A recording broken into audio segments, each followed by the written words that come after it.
The cult of personality. In the land of Governmentia, where the balance of power often swayed, Zoran the Dragon observed a recurring phenomenon, the rise of charismatic leaders who captivated the hearts and minds of the people.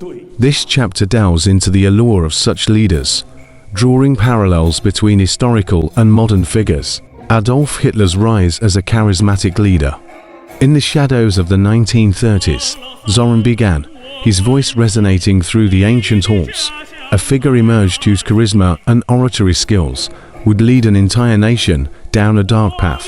Adolf Hitler, with his fiery speeches and promises of a revived Germany, became the embodiment of the cult of personality. Hitler's rise to power was fueled by his ability to connect with the masses, tapping into their fears and desires. He projected himself as the savior of Germany, offering simple solutions to complex problems. His propaganda machine, led by Joseph Goebbels, meticulously crafted his image, portraying him as a messianic figure destined to restore the nation's glory. The people, entranced by his charisma, followed him without question, blinded by the promise of a brighter future. The role of charisma and populism in modern politics. As Zoran surveyed the present-day realm, he saw striking similarities. In modern times, he observed, charisma and populism remain potent tools in the hands of leaders who seek to sway public opinion. President Trump, much like his historical counterparts, leveraged his larger-than-life persona to dominate the political landscape. Through fiery rhetoric, social media, and a relentless barrage of public appearances, he cultivated a loyal following. His populist message, promising to drain the swamp and restore the nation's greatness, resonated with many. Yet, his approach also raised concerns about the erosion of democratic norms and the rise of authoritarian tendencies. Elon Musk, an influential figure in his own right, wielded his charisma to drive his ambitious agenda. As the head of the Department of Government Efficiency DOGE, he embarked on a mission to overhaul federal agencies, often bypassing traditional processes and norms. His unorthodox methods and bold proclamations drew both admiration and criticism. Why do we follow leaders without questioning? Zoran pondered aloud.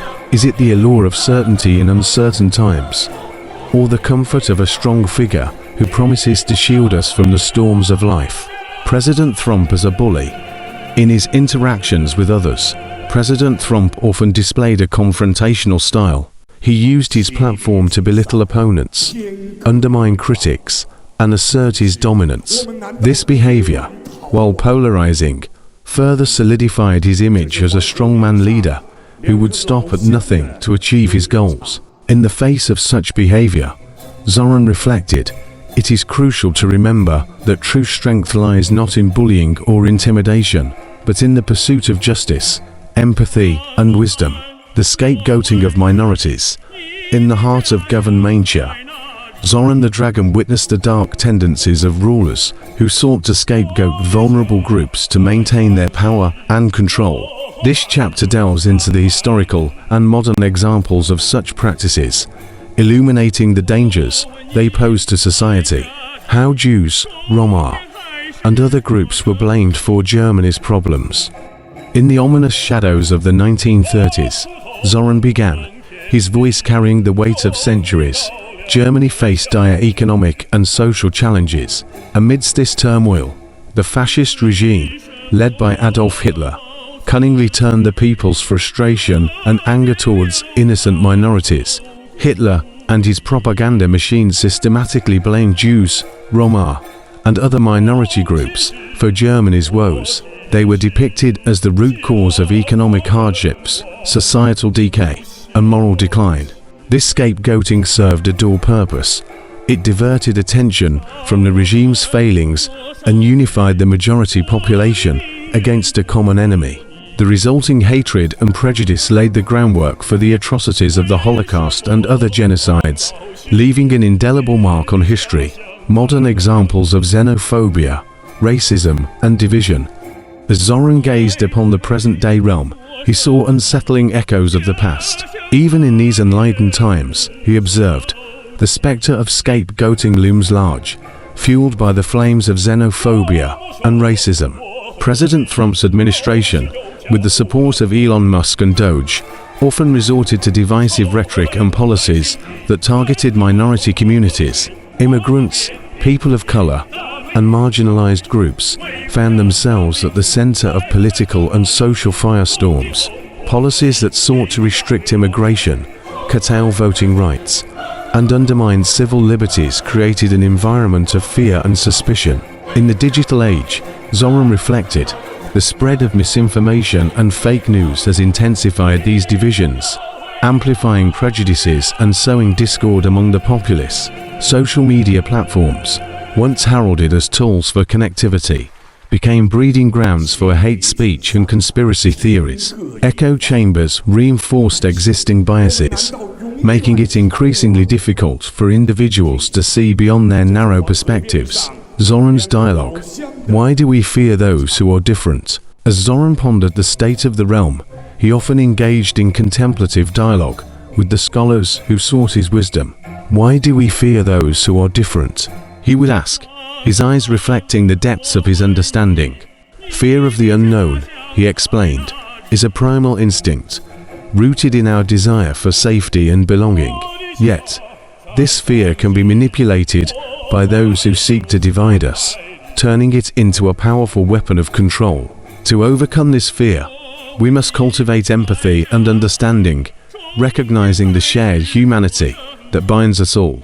Zoran's words served as a reminder of the importance of unity and compassion in the face of division.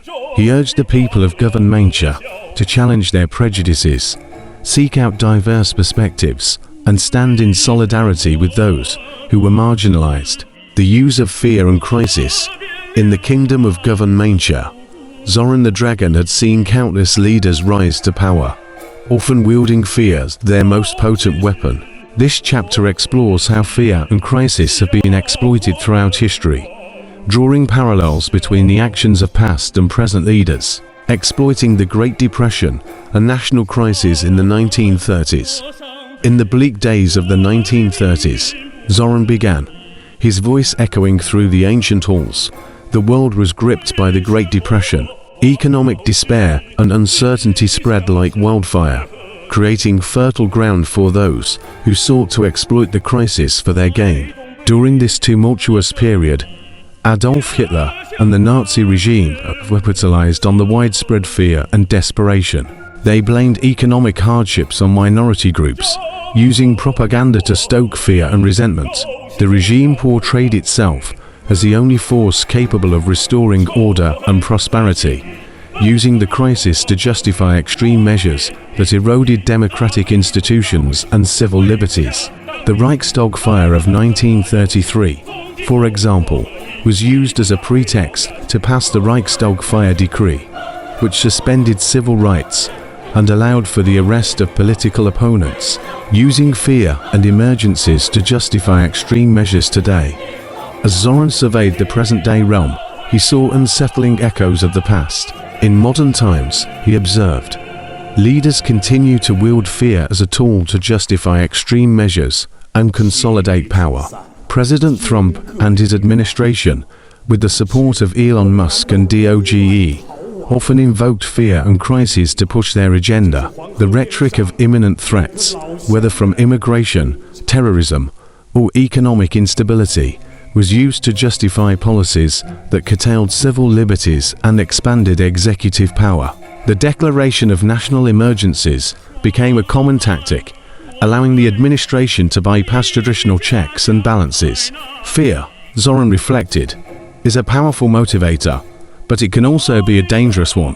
When wielded irresponsibly, it can erode the very foundations of democracy and lead to the loss of cherished freedoms. Zoran's dialogue. Why do we let fear control us? As Zoran pondered the state of the realm, he often engaged in contemplative dialogue with the scholars who sought his wisdom. Why do we let fear control us?